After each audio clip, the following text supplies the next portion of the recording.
2 years ago, I stopped taking these atorvastatin, 40 milligrams every day.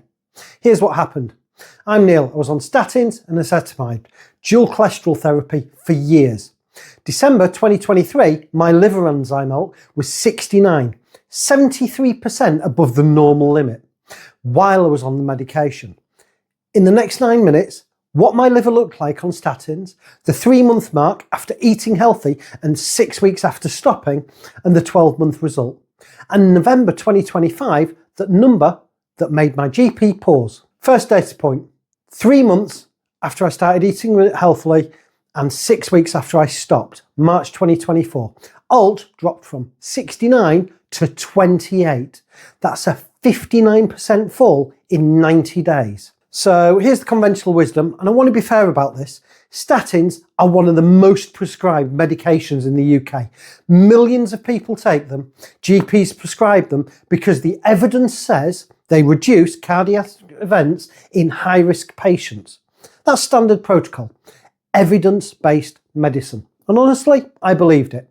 Made sense to me at the time. High cholesterol runs in my family. GP said, take these. They'll bring it down. Reduce your risk. So I did. Atorvastatin, 40 milligrams every day.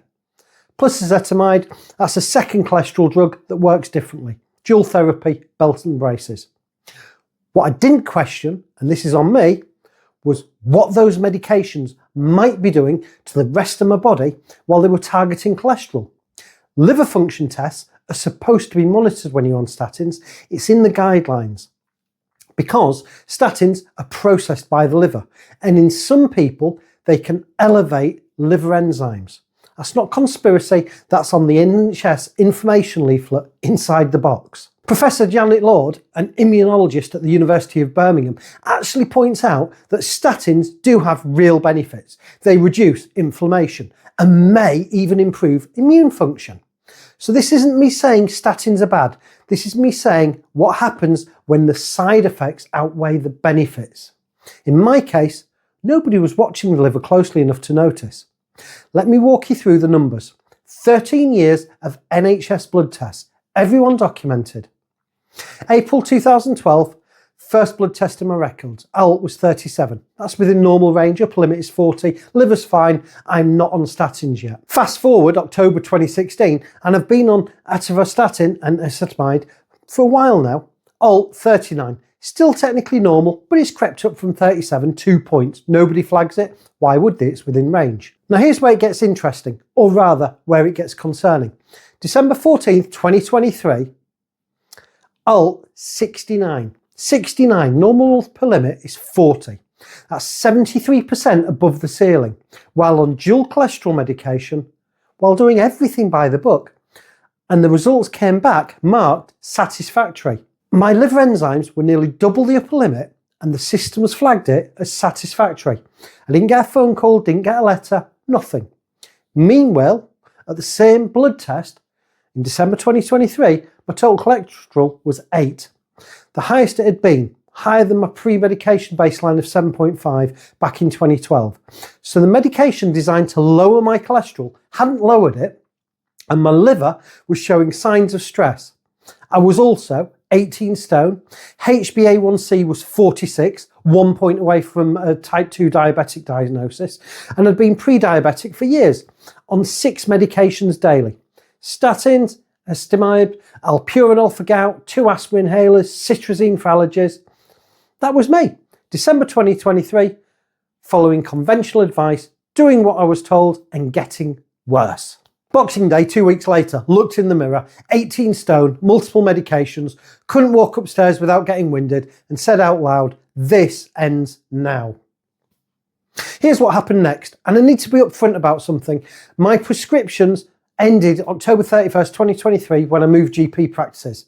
I had enough medication to last until February 2024, and February 2024 is when I actually stopped taking the pills. That's the real cessation date. Now, and I'd always recommend this differently for anyone watching. I didn't discuss stopping the medication with my GP beforehand. I started fasting, eating whole foods, cutting out ultra-processed foods on Boxing Day 2023. 8 weeks into that, I was off all 6 medications, 16 weeks in, I finally sat down with my new GP to discuss what I'd done. If you're watching this and thinking about changing your medication, please do what I should have done. Talk to your GP first. Have the conversation before you stop, not after. What I changed? 18/6 intermittent fasting, 17/7 is probably my average. Real food, nothing ultra processed, whole foods, and the medication stopped. My GP, once we did have that conversation, agreed to monitor closely. The liver, because that's what this video is about. March 2024, first blood test off statins, ALT 28 down from 69. That's a 59% drop in roughly 3 months, back within normal range. Liver stress gone.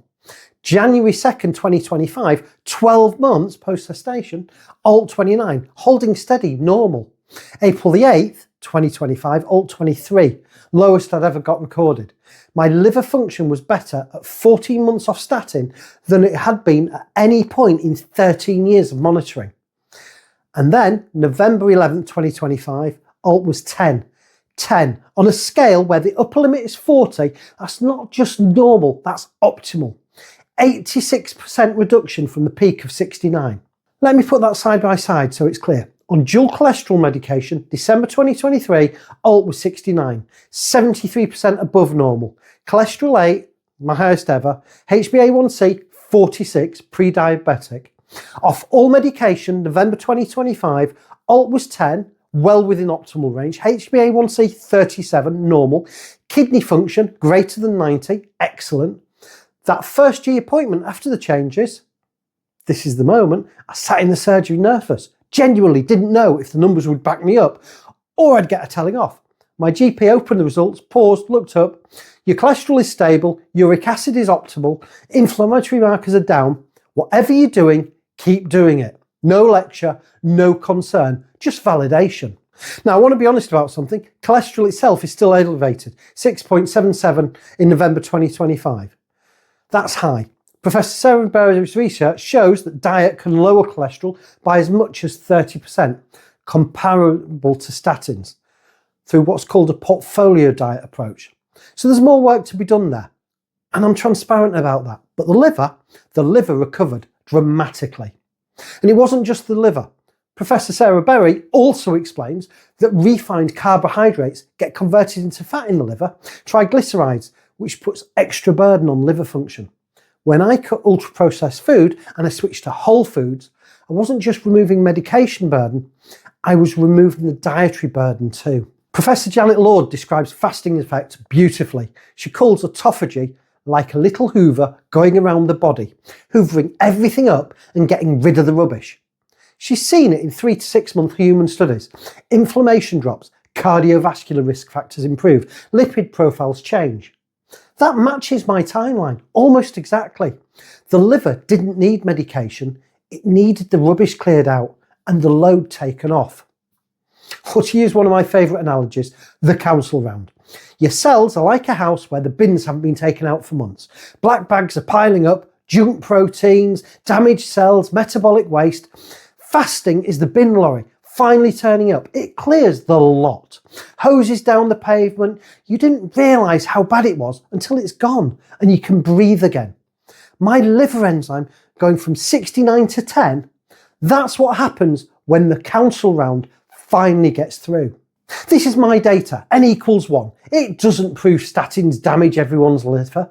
It proves that in my case, liver enzymes were significantly elevated while on statins and recovered dramatically after stopping, alongside fasting and dietary changes.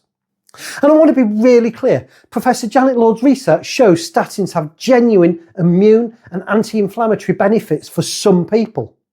If statins are working for you, if your liver enzymes are fine, if your cholesterol is improving, brilliant, keep doing what works. But here's what I'd say to anyone who's been on medication for years and isn't seeing improvements, or worse, seeing things get worse. 6 months minimum of data, track it, then sit down with your GP and review the numbers together. That's not medical rebellion, that's a reasonable conversation backed by evidence. The lesson isn't stop your statins. The lesson is if the medication isn't doing what it's supposed to do and your biomarkers are getting worse, not better, you're allowed to ask why. You're allowed to bring data and your GP should be willing to look at it with you. Track your biomarkers, 6 months minimum. Take that conversation to your GP. Data beats assumptions every time. If you're on medication and want to track your biomarkers properly, what to measure, how often, what the numbers mean, I've got a free biomarker tracker template. The link is in the description. This is educational content only. It's not medical advice. Never stop or change medication without your GP supervision.